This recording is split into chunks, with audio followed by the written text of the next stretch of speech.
Hello दोस्तों, let's cricket में आप लोगों का स्वागत है। और 5 दिसंबर 2021 का साइंस एंड टेक का पेज द हिंदू न्यूज़पेपर के अंदर से यहाँ पर निकल करके आता है और आप लोगों के सामने कुछ आर्टिकल बहुत ही ज़्यादा खूबसूरत हैं। लाइक पहला वाला आर्टिकल भी काफ़ी ज़्यादा अच्छा है, इसमें भी आपको बहुत कुछ जानने के लिए मिलेगा। ये वाला आर्टिकल अच्छा नहीं है, ठीक है। ये आर्टिकल भी काफ़ी खूबसूरत है और बाकी के छोटे आर्टिकल भी हम यहाँ पर देखेंगे कि कौन कौन सी चीज़ें निकल करके आती हैं। चलिए पहली न्यूज़ की तरफ चलते हैं।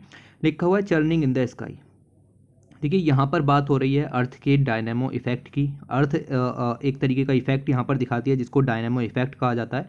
फॉर लॉन्ग साइंटिस्ट इस चीज़ पर यहाँ पर फोकस कर रहे हैं और कंसेप्ट ऑफ अर्थ डायनेमो पर यहाँ पर फोकस किए जा रहे हैं। अर्थ डायनेमो इफेक्ट का मतलब यहाँ पर क्या होता है उसको यहाँ पर हम देखेंगे। साथ ही साथ नासा का एक मिशन है जिसका नाम है आइकॉन मिशन। इसके बारे में भी हम यहाँ पर थोड़ा सा जानेंगे और इन लोगों ने क्या स्टडी की है उसको भी हम यहाँ पर थोड़ा सा देखेंगे। सबसे पहले देखते हैं कि अर्थ की ये डायनेमो थ्योरी है क्या। तो अर्थ की जो डायनेमो थ्योरी है ये इस बात को प्रपोज करती है, इस बात को बताती है एक मैकेनिज्म। देखिए एक बात समझिए कि फिजिक्स की भाषा में डायनेमो आपका होता है इलेक्ट्रिसिटी जनरेशन के लिए डीसी यानी डायरेक्ट करंट जो हम यहाँ पर बनाते हैं वो डायनेमो के ज़रिए बनाते हैं। इसके अंदर आपकी दो मैग्नेट होती हैं, नॉर्थ पोल साउथ पोल, और उसके बीच में कोयल यहाँ पर रखी जाती है। कोयल यहाँ पर आपकी रोटेशन करती है और रोटेशन के कारण आपका आप कह सकते हैं कि मैकेनिकल एनर्जी है वो डायरेक्ट करंट में कन्वर्ट होती है। इस तरीके से आपको यहाँ पर करंट मिलती है। ओके, ये फिजिक्स का डायनेमो हो गया। इसी लगभग इसी सेम बेस के ऊपर आपका अर्थ का डायनेमो इफेक्ट होता है। अर्थ के अंदर आपको पता है कि कोर होती है, कोर के अंदर जो आउटर कोर होती है वो मोल्टन होती है। ओके, और वो आयरन वहाँ पर पाया जाता है, तो मोल्टन आयरन वहाँ पर पाया जाता है एक तरीके से। ऑलराइट, तो मैं अभी इसको और क्लियर करता हूँ आपको। अर्थ की जो डायनामो थ्योरी है ये प्रपोज करती है एक मैकेनिज्म को by which celestial bodies like earth. Okay, तो अर्थ जैसी बॉडीज या और भी स्टार्स हो सकते हैं, ये एक मैग्नेटिक फील्ड जनरेट कर लेते हैं। तो डायनामो थ्योरी मैग्नेटिक फील्ड से एसोसिएटेड है, इस चीज़ को भी याद रखना। और आपको पता है कि अर्थ के अंदर एक होता है नॉर्थ पोल, एक होता है साउथ पोल, जो कि चुंबक के दो ध्रुवों की तरह कार्य करते हैं। और आपने देखा भी अभी कि फिजिक्स के डायनामो में भी हमने नॉर्थ और साउथ पोल यूज़ किए, किसके, एक चुंबक के। ओके, तो इस चीज़ को यहाँ पर ध्यान रखो कि अर्थ का जो मैग्नेटिक फील्ड है वो भी आपका नॉर्थ पोल और साउथ पोल की वजह से यहाँ पर क्रिएट होता है। The dynamo theory describes the process through which are rotating, याद रखना रोटेटिंग, अर्थ रोटेट करता है। कन्वेक्टिंग, अर्थ के अंदर कन्वेक्शंस होते हैं, बिल्कुल होते हैं भाई, प्लेट टेक्टोनिक कहाँ से आया, कन्वेक्शन से ही तो आया। And electrically conducting fluid, electrically conducting fluid का मतलब क्या है, अर्थ का आउटर कोर। ठीक है, अर्थ का एक होता है इनर कोर, एक होता है उसके बाहर outer core. Outer core molten होता है, इसको कहते हैं फ्लूइड। Okay, conducting fluid. तो ये तीनों प्रॉपर्टी जिस भी सेलेस्टियल बॉडी के अंदर होंगी, पहला रोटेटिंग पावर, कन्वेक्टिंग पावर, और तीसरा आपका इलेक्ट्रिकली कंडक्टिंग फ्लूइड जिनके भी अंदर होगा, वहाँ पर मैग्नेटिक फील्ड आपको देखने के लिए मिलेगा। डायरेक्ट क्वेश्चन निकलता है कि मैग्नेटिक फील्ड के लिए कौन कौन सी जो प्रॉपर्टीज़ हैं यहाँ पर जरूरी होती हैं। रोटेशन जरूरी है, कन्वेक्शन जरूरी है, और इलेक्ट्रिकली कंडक्टिंग फ्लूइड होना चाहिए अर्थ के अंदर आउटर कोर में। मैग्नेटिक जो मैं कह सकता हूँ कि मोल्टन मोल्टन आयरन यहाँ पर पाया जाता है। ओके, तो उसी के कारण आपकी ये अर्थ जो है वो रोटेटिंग जो प्रॉपर्टी है यहाँ पर जनरेट करती है, जिसके कारण आपका मैग्नेटिक फील्ड यहाँ पर क्रिएट होता है। और उस मैग्नेटिक फील्ड के कारण जो भी मैकेनिज्म होता है उसको डायनामो थ्योरी यहाँ पर कहा जाता है। A dynamo is throw to be the source of earth magnetic field and the magnetic field of Mercury and Jovian planets. इसी तरीके से आपके मरकरी के और जो जोवियन प्लैनेट्स हैं उनके भी मैग्नेटिक फील्ड क्रिएट होते हैं।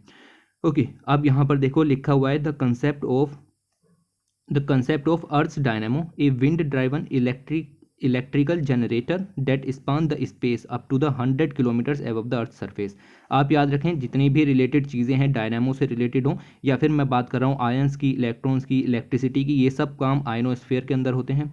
ठीक है, आयनोस्फीयर जो वायुमंडल को हम डिवाइड करते हैं 5 परतों में, उनमें से चौथी परत होती है नीचे से। Okay, troposphere, stratosphere, mesosphere, ionosphere और आपका ये एक्सोस्फीयर टाइप की चीज़ें। ओके, तो इसमें आयनोस्फीयर में ये सब चीज़ें यहाँ पर होती हैं। ये सब जो डाटा यहाँ पर इकट्ठा किया जाता है, नासा का अपना मिशन है जिसका नाम है आइकॉन मिशन, और साइंटिस्ट इसको एक्चुअली मीज़र कर चुके हैं कि किस तरीके से सब काम यहाँ पर होते हैं और कितनी यहाँ पर आपका आयनोस्फीयर के अंदर कितने आयंस प्रोड्यूस होते हैं, कितनी इलेक्ट्रिकल चार्ज यहाँ पर उत्पन्न होता है। Okay, they find that dynamo churns in ionosphere, मैंने बताया सारा काम आइनोस्फीयर में होगा, and it is powered by the tidal winds faster than the cyclones. The study published in nature geoscience can help us better understand space better.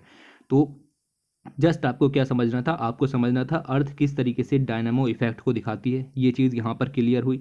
दूसरी चीज़ आपको ये भी वर्ड एसोसिएशन के लिए याद रखना था कि आयनोस्फीयर का इसमें योगदान ज़्यादा होता है। ओके, तो किसी भी ऑप्शन में एक्सोस्फीयर दिखे आपको डायनामो थ्योरी से रिलेटेड तो वो ऑप्शन अपने आप गलत हो गया, आयनोस्फीयर होना चाहिए। ओके, अब यहाँ पर देखो there are 3 requisite for a dynamo effect, 3 चीज़ें आपको चाहिए। मैंने आपको बताया कि इलेक्ट्रिकली कंडक्टिव फ्लूइड मीडियम होना चाहिए अर्थ के पास, उसका आउटर कोर इसी तरीके का है। काइनेटिक एनर्जी यहाँ पर होनी चाहिए और जो कि प्रोवाइड की जाती है बाय प्लैनेटरी रोटेशन, कुल मिला के रोटेशन होना चाहिए। ऑब्वियस सी बात है, अपना अर्थ के पास रोटेशन है और रोटेशन कहाँ से आता है, कोरियोलिस फोर्स से आता है। आपने ज्योग्राफी में चीज़ें पढ़ी होंगी। साथ ही साथ एक इंटरनल एनर्जी सोर्स होना चाहिए जो कि कन्वेक्शन करंट्स के कारण यहाँ पर हो, जैसा कि आपको पता है कि अर्थ के अंदर ये चीज़ें होती हैं जिसकी वजह से आपकी प्लेट टेक्टोनिक की थ्योरी भी यहाँ पर निकल करके आई है। ओके, तीनों चीज़ें अर्थ पूरी करती है, इसलिए वहाँ पर आप डायनामो इफेक्ट देख सकते हैं। नासा का अपना एक मिशन है जिसका नाम है आइकॉन, इसकी फुल फॉर्म है सैटेलाइट, आप देख सकते हो आइनोस्फीयर कनेक्शन एक्सप्लोरर। तो आइनोस्फीयर के अंदर किस तरीके से जो आयंस हैं, पार्टिकल्स हैं, इन सब चीज़ों का फॉर्मेशन होता है और उन सब चीज़ों को यहाँ पर स्टडी करने के लिए ये है। The ICON satellite will study the earth ionosphere, earth के आइनोस्फीयर को स्टडी करेगा। It includes various layers of the upper most atmosphere, upper most atmosphere के अंदर आपकी आइनोस्फीयर और एक्सोस्फीयर्स भी आ जाते हैं, where free electrons flow freely. तो जहाँ पर इलेक्ट्रॉन्स यहाँ पर पाए जाते हैं उसके ऊपर ये सब स्टडी करने का काम यहाँ पर करेगा। नासा का 39th सक्सेसफुल लॉन्च था और पेगासस रॉकेट के जरिए इसको यहाँ पर आपका लॉन्च किया गया था। The mission is operated by the university of California. ये कुछ पॉइंट्स हैं जो आपको आइकॉन मिशन के बारे में यहाँ पर याद रखने थे। इस तरीके से अर्थ आपका डायनामो इफेक्ट दिखाता है। अब ये स्टडी क्या हुई है तो उसमें आपको जाने की भी ज़रूरत नहीं पड़ेगी, क्योंकि इस स्टडी से हमें मतलब नहीं, हमें इस इफेक्ट को जानना था और हमें इसके मिशन के बारे में भी यहाँ पर जानना था। उसके बाद अगला आर्टिकल आता है, अगला आर्टिकल लिखा है फाइटिंग ऑफ ट्यूमर्स। ट्यूमर्स आपको पता है कि क्या होते हैं, बेसिकली जब सेल का डिवीज़न हो रहा होता है या फिर सेल डेड होने वाली होती है तो किसी तरीके से आपका टिश्यू का एक ऐसा मास यहाँ पर क्रिएट हो जाता है जो कि आपके शरीर में नहीं होना चाहिए। ये ट्यूमर्स की कंडीशन यहाँ पर होती है। ट्यूमर्स दो तरीके के होते हैं, एक बिनाइन होता है और एक मैलिग्नेंट होता है। यानी कि एक होता है कैंसरस जिससे कैंसर होता है, एक होता है नॉन कैंसरस जिससे कैंसर नहीं होता है। ओके, तो यहाँ पर जो स्टडी हुई है ये बेसिकली स्टडी हुई है गट माइक्रोबायोम के ऊपर। गट माइक्रोबायोम आपके इंटेस्टाइन में पाए जाते हैं, आपकी इम्यूनोलॉजी को हर्ट करते हैं, आपका डिफेंस सिस्टम कमज़ोर कर देते हैं। लेकिन सारे नहीं होते ऐसे, कुछ बैक्टीरिया ऐसे होते हैं, कुछ गट माइक्रोब्स ऐसे होते हैं जो कि आपके शरीर में सिम्बियोटिक एसोसिएशन दिखाते हैं। इस चीज़ को मैं पहले भी बताया है, अगर आप रेगुलर इस चीज़ को फॉलो करते हैं तो मैं बता रहा हूँ आपको कोई दिक्कत यहाँ पर नहीं होगी इस चीज़ को समझने में। गट माइक्रोबायोम्स आपके शरीर के लिए हानिकारक होते हैं, आपके इंटेस्टाइन में पाए जाते हैं, लेकिन कुछ ऐसे भी होते हैं जो कि आपके शरीर में सिम्बियोटिक एसोसिएशन का वर्क यहाँ पर करते हैं। लाइक आप देख सकते हैं एक बैक्टीरिया की खोज यहाँ पर हुई है जिसका नाम है हेलिकोबैक्टर हेपेटाइटिस। ओके, हेपाटाइकस। ओके, नाम से मतलब नहीं है, ओके। ये एक बैक्टीरिया है जो कि आपके शरीर में पाया जाता है और आपका इम्यून रेस्पॉन्स स्ट्रॉन्ग करता है ये, ठीक है। बाकी की अगर हम बात करें ओवरऑल गट माइक्रोबायोम्स आपके शरीर में इम्यूनोलॉजी को कम कर देते हैं, लेकिन ये आपका इम्यूनोलॉजी को बढ़ाता है। ये हेल्पर टी सेल को जनरेट करता है, हेल्पर बी सेल को जनरेट करता है और आपके इम्यून सिस्टम रेस्पॉन्स को एडेप्टिव बना देता है, उसको स्ट्रॉन्ग बना देता है, बूस्ट कर देता है। ओके, ये सब स्टडीज़ चूहे के अंदर हुई हैं, हमें उससे मतलब नहीं, हमें सिर्फ इतना जानना है ट्यूमर क्या था, ट्यूमर के 2 टाइप क्या थे और ये जो आपका गट माइक्रोबायोम यहाँ पर डिस्कवर किया गया है ये आपका ट्यूमर से लड़ने के लिए भी हेल्पफुल हो सकता है। ओके, ये चीज़ यहाँ पर बताने की बात की गई है। तो कुल मिला के आप देखें कि कुछ गट माइक्रोबायोम्स बैक्टीरिया ऐसे होते हैं जो कि आपके शरीर में सिम्बियोटिक एसोसिएशन का काम करते हैं, आपके शरीर की प्रतिरक्षा तंत्र को मजबूत करते हैं, साथ ही आपके शरीर से पोषण भी लेते हैं। तो बदले में आपको प्रतिरक्षा तंत्र को मजबूत करने का काम करते हैं और उसके बदले में यहाँ से आपका फूड वगैरह लेते हैं। ओके, तो ये सिम्बियोटिक एसोसिएशन यहाँ पर हो गया। यहाँ पर लिखा हुआ है जेंडर इम्बैलेंस, तो ये कोई खास न्यूज़ नहीं थी, इसके बारे में ज़्यादा डिटेल में नहीं जाना। बेसिकली सील्स के ऊपर स्टडी हुई है, अंटार्कटिक फर सील्स के ऊपर स्टडी हुई है। एक मेल सील है, एक फीमेल सील है। एक मेल सील जो है वो आपका जो मेल सील है वो आपका जब विंटर आती है तो वहीं पर रहता है अंटार्कटिका में, और आपका जो फीमेल सील है वो आपका वार्मर एरियाज़ की तरफ चली जाती है। फिर वो वापस आते हैं तो देखने के लिए मिलता है कि उनके पैटर्न्स अलग अलग हो जाते हैं, फीडिंग पैटर्न अलग हो जाते हैं, उनको डिफ्रेंशिएट करना आसान हो जाता है, डिफरेंशियल मूवमेंट्स अलग अलग हो जाते हैं वगैरह वगैरह। ओके, तो किस वजह से, डिफरेंट इकोलॉजिकल प्रेशर्स की वजह से, और सिंपल सी बात है एडेप्टेशन की वजह से भी ये सब चीज़ें हो जाती हैं। ओके, तो ये आपको नहीं पढ़ना था। उसके बाद आर्टिकल आता है an innovative that can better protect power grids. देखिए पावर ग्रिड्स के अंदर जो एनर्जी लॉस है, पावर लॉस है, वो काफ़ी ज़्यादा होता है। जब पावर सर्किट यहाँ पर आपके कह सकते हैं कि उनको डैमेज हो जाता है, तब आपका पावर लॉस हमें यहाँ पर देखने के लिए मिलता है। तो ऐसी कुछ टेक्नोलॉजी यहाँ पर डेवलप की गई है। ज़्यादा डिटेल में नहीं जाएंगे, लेकिन जब आप मेंस में लिख रहे हो आपका बिजली क्षेत्र से यानी पावर सेक्टर से रिलेटेड चुनौतियों के बारे में, तो एक लाइन में आप इसको लिख सकते हैं। अलग से कोई ऐसे इस पर नहीं पूछा जाएगा, ना ही पीटी का कोई क्वेश्चन बनने के चांसेस हैं। ओके, तो आईआईटी कानपुर के साइंटिस्ट ने एक नया इनोवेशन किया है, जिसके ज़रिए जो आपके पावर ग्रिड्स होते हैं उनको प्रोटेक्ट किया जा सकता है। जितनी मतलब कभी कभी ऐसा होता है कि बहुत तेज़ी से सडन अनएक्सपेक्टेड करंट सर्जिस हो जाते हैं, बहुत तेज़ी से बिजली जो है वो यहाँ पर पावर ग्रिड्स के अंदर में फ्लो होने लगती है, जिससे पूरा पावर ग्रिड खत्म हो जाता है। आपके आसपास में भी ऐसा होता होगा कि पूरे दिन फिर लाइट नहीं आती। ओके, तो लाइट नहीं आती उस चीज़ को तो छोड़िए, लेकिन आप यहाँ पर देखिए कि जो नुकसान यहाँ पर होता है वो काफ़ी ज़्यादा भारी होता है। तो उस चीज़ से लड़ने के लिए ये सब चीज़ें डेवलप की गई हैं। This innovation can help protect power grid against sudden unexpected current surges. तो बहुत तेज़ी से करंट सर्जिस देखने के लिए मिलते हैं, उनसे बचने के लिए यहाँ पर हेल्पफुल हो सकता है। इसका नाम भी दिया गया है an innovative variation of the super conducting fault current limiter. तो इसका नाम है ये आपका SFCL। ये आपका शील्ड करेगा ग्रिड को फ्रॉम लार्ज करंट सर्जेस से, तो आपको इसको शील्ड करेगा ही करेगा, और साथ ही साथ फायर एक्सीडेंट से भी बचाएगा। उसके साथ साथ ये आपको इस चीज़ से पहले ही आगाह कर देगा कि सर्जिस कब होने वाले हैं, कब बहुत तेज़ी से लाइट फ्लो यहाँ पर देखने के लिए मिलेगा। इन चीज़ों के बारे में भी आपको यहाँ पर बताएगा। ओके, तो पावर ग्रिड्स को इस तरीके से प्रोटेक्ट करने की ज़रूरत है। कभी कभी बिजली बहुत एक्सेस पावर यहाँ पर जनरेट हो जाती है due to the falling demand. Okay, demand fall हुई तो बिजली सप्लाई तो उतनी है। ओके, तो बिजली की सप्लाई कम नहीं हो पाती, जिसकी वजह से पावर ग्रिड्स फेल हो जाते हैं। तो शॉर्ट सर्किट वगैरह हम इनको कहते हैं, या फिर फायर एक्सीडेंट्स आपको आसपास देखने के लिए मिल जाते हैं। तो इन सबको कंट्रोल करने के लिए पहले हमारे पास होते थे सर्किट ब्रेकर्स, लेकिन उनकी अपनी चुनौतियाँ थीं।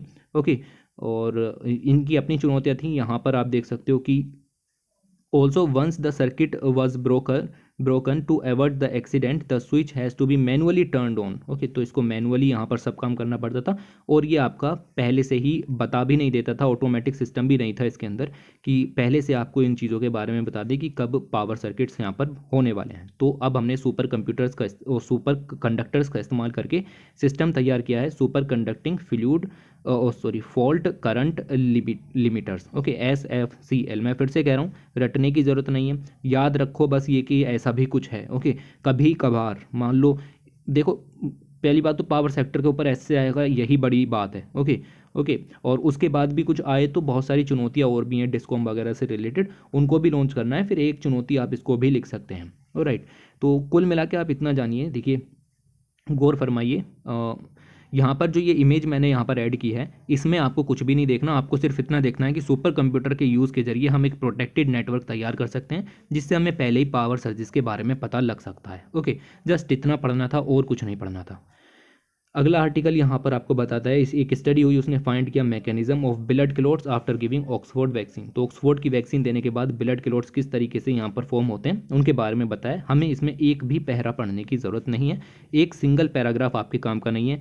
ये मेडिकल के बच्चों के लिए काम का था, आपके काम का बिल्कुल भी नहीं था। ओके, आपको समझ में नहीं आएगा, पढ़ते रहो, पूरे दिन स्टडी करते रहोगे, फिर भी आपको ये चीज़ें समझ में नहीं आएंगी। उसके बाद आर्टिकल आता है आपका अगला, वाज ओमिक्रॉन, या फिर आप इसको ओमाइक्रॉन भी कहते हैं, कई जगह इसको ओमाइक्रॉन लिखते हैं, पर मोस्ट फेमसली इसको ओमिक्रॉन ही यहाँ पर कहा जा रहा है।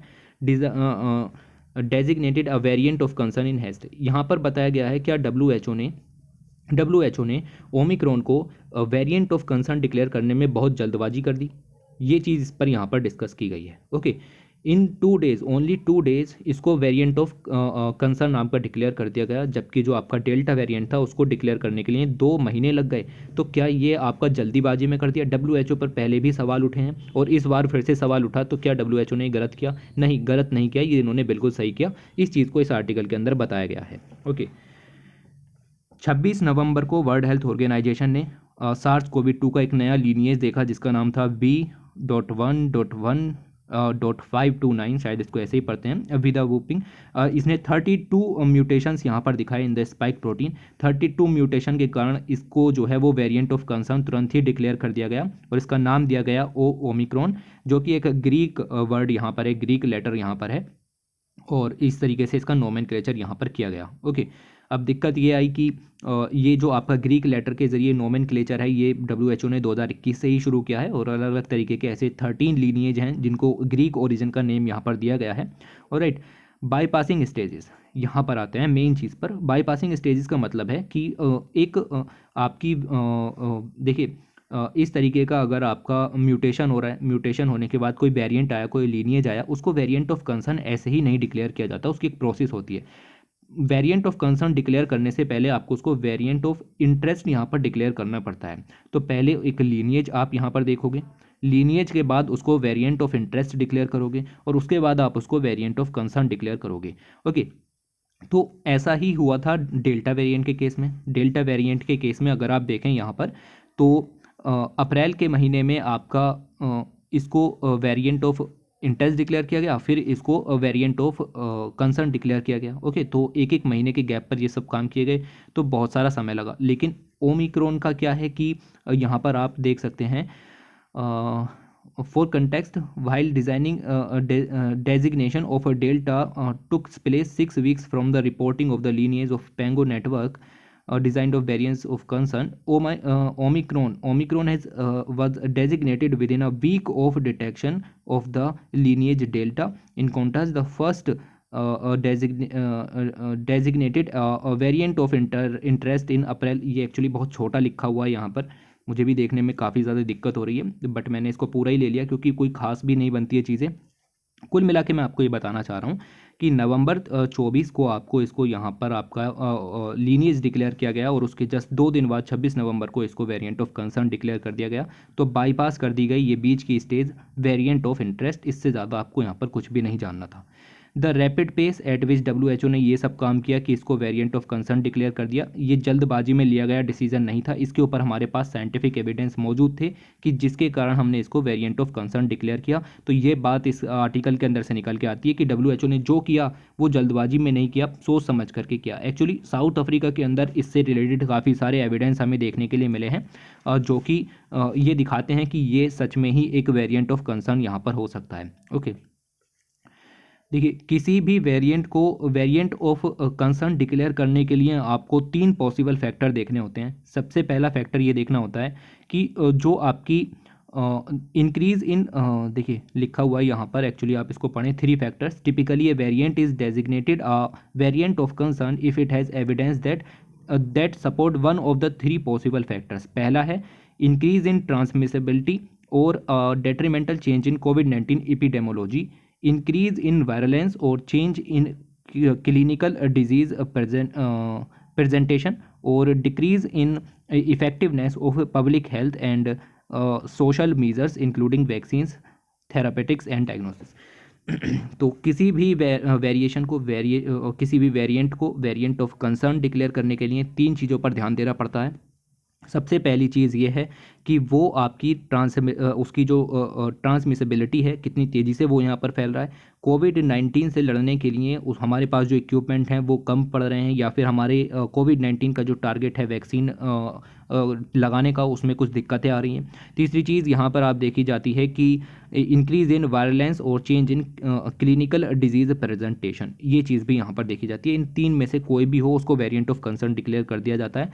बट यहाँ पर तीनों ही चीज़ें देखने के लिए मिली हैं साउथ अफ्रीका के अंदर, तीनों ही केसेस हमें यहाँ पर देखने के लिए मिले हैं, इसलिए WHO ने इसको ये चीज़ डिक्लेयर कर दिया है। ओके, अब इसके अंदर आप चाहो तो मैं इस आर्टिकल को पूरा भी पढ़ा दूंगा, बट वही बात है, मन नहीं था इस आर्टिकल को पढ़ाने का एक्चुअली ना, ठीक है, क्योंकि ऐसा वायरस यहाँ पर आया है कि आप पूछे मत। ओके, बट ये वाला पॉइंट थोड़ा सा आप यहाँ पर याद रखो कि 3 फैक्टर्स होते हैं किसी भी वेरिएंट को वेरिएंट ऑफ कंसर्न यहाँ पर डिक्लेयर करने के लिए। ओके, तो ये आप जस्ट याद रखो, बाकी तो सब चीज़ें ऐसे ही हैं कि किस तरीके से इसको यहाँ पर ये सब काम होते हैं। ओके, 32 म्यूटेशन हुए आपके ओमिक्रॉन के अंदर, तो ये चीज़ भी आप यहाँ पर ध्यान में रखोगे। बस इतना ही आपको यहाँ से देखना है, बाकी ज़्यादा इसमें नहीं पढ़ना कुछ भी। ओके, तो ये सारे आर्टिकल्स यहाँ पर कवर हुए, और इतना ही आपको इस मैगज़ीन के इस पेज के अंदर से यहाँ पर पढ़ना था, और ये सफिशिएंट है। Okay, thanks for watching, take care.